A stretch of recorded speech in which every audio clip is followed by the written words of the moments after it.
Welcome to the African News Update on Top Accolade News. The headlines: Somaliland inaugurates new president. Zimbabwe Senate approves bill to abolish the death penalty. Kenyans mark JAMHURI Day. African Development Bank approves $108 million loan.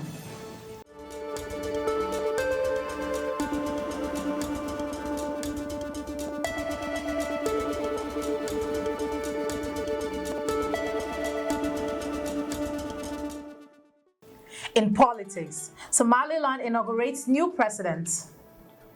In Somaliland, newly elected President Abdurrahman Mohamed Abdullahi was inaugurated today following a historic election that strengthened the region's pursuit of global recognition. Abdullahi from the opposition Wadani party won over 50% of the votes, marking a peaceful and democratic transition of power.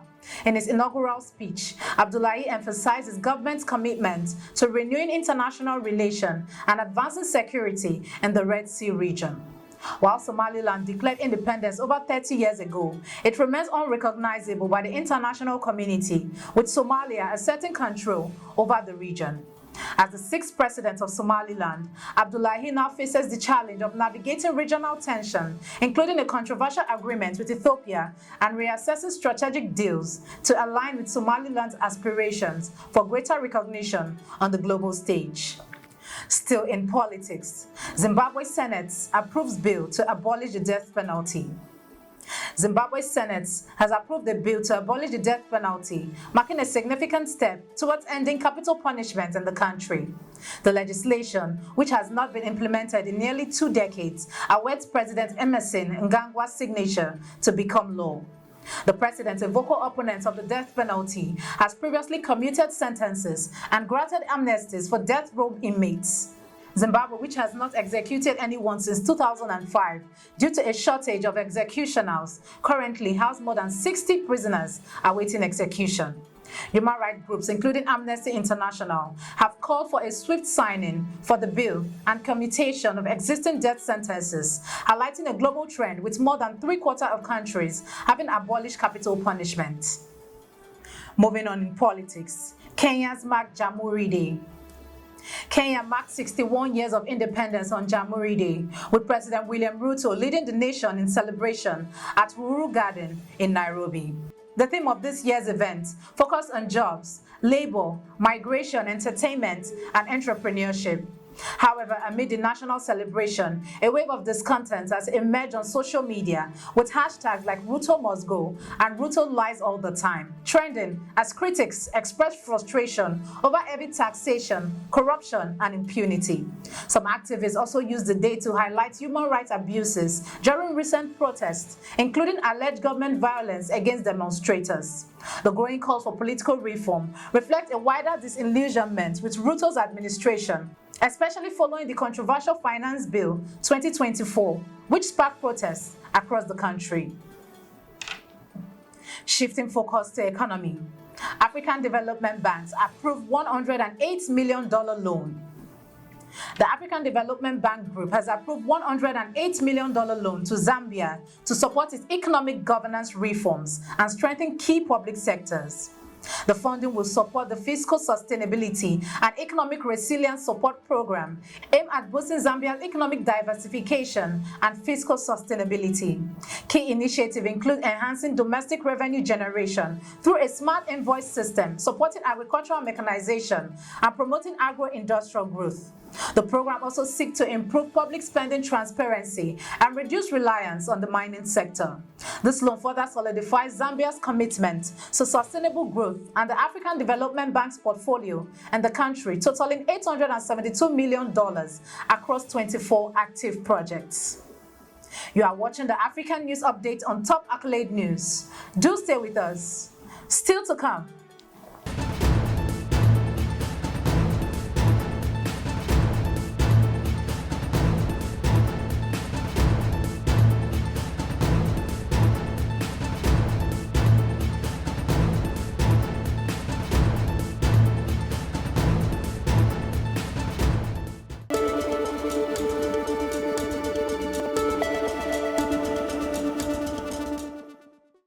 Thanks for staying with us. In health, Kenya faces medical interns crisis amid rising suicide and work stress.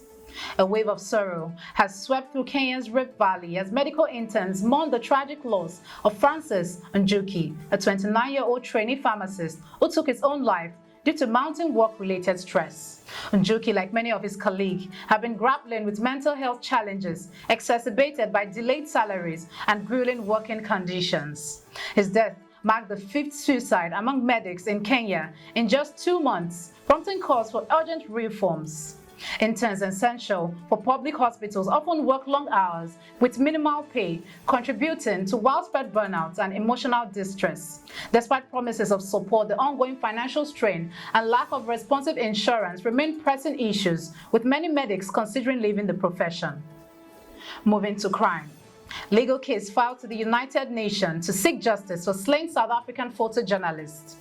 A new chapter in the search for justice has begun for the family of Anton Hammer, the South African photojournalist killed in the Libyan desert by pro-Gaddafi forces in 2011.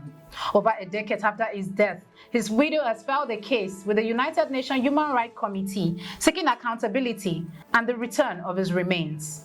Anton's death, initially shrouded in confusion and misinformation, highlight the ongoing dangers for journalists, with nearly 80% of journalist killings globally remaining unresolved. Despite numerous attempts, Libyan authorities have failed to assist in the investigation, leaving her determined to ensure her husband's story is told and justice is served. In entertainment, KWAME A+ clarifies his parliamentary priorities.